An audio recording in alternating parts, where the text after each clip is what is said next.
I'm Karen Collins, and while I'm here speaking in New York City, I'm taking advantage of this time to meet up with my friend from grad school at Cornell, who is a bone expert. This is Jeri Nieves, who is associate professor at Columbia University and Helen Hayes Hospital, doing research in bone health, and she's a great resource for me so many times that I'm excited to have this chance to touch base with her on some of the questions so many people have about nutrition and how we can protect our bones. So thanks for taking this time together. I'm happy to do so.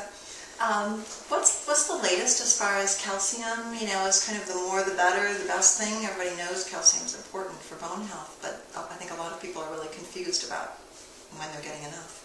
Okay, well, calcium is actually rather interesting, and although it's very key for your skeletal health, the important thing is to realize that more is not better.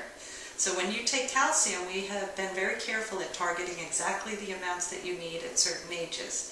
So for a woman over the age of 50, you need about 1,200 milligrams. And what has happened is that many people just go to the store and buy a supplement bottle because it's got 1,200 milligrams, not realizing that their diet may contain a fair amount of calcium.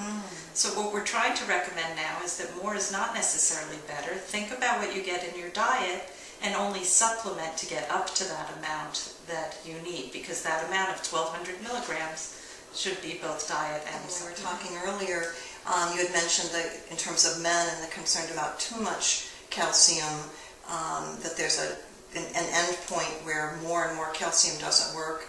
And the recommendations for calcium reflect that the recommendations for higher amount kind of wait until a little bit longer for men, right? Right, for men there's a concern. For men and women, there's some data that says that maybe there's an increase in cardiac risk with higher amounts of calcium, and that's really exceeding about 2,000 milligrams a day. But if you think about men with prostate cancer, it might be even lower than that we have concern that too much calcium might increase your risk of prostate cancer, and that's why we really want people to take about 1,000 milligrams a day if they're a male until the age of 70, where then their skeleton might be losing more calcium and they might have higher needs and less of the concern about prostate cancer. Well, that's great. So again, really no conflict with choosing one part of health or the other. No. Advances in vitamin D and what that can do for bone health, right? Yes, vitamin D is really a key nutrient. We know that it helps in the absorption of calcium. There may be other skeletal benefits beyond its role in calcium metabolism. There's some data that says it may prevent falls, and falls are key to who will end up fracturing later. So there's a lot of exciting work being done with vitamin D, and in fact in the recent revision of the requirements, the daily requirements for vitamin D, they actually were raised.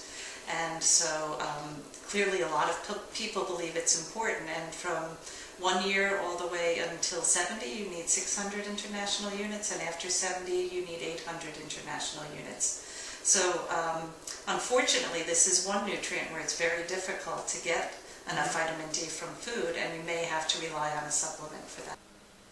Have you been hearing that you need extra magnesium, potassium, or vitamin C for healthy bones?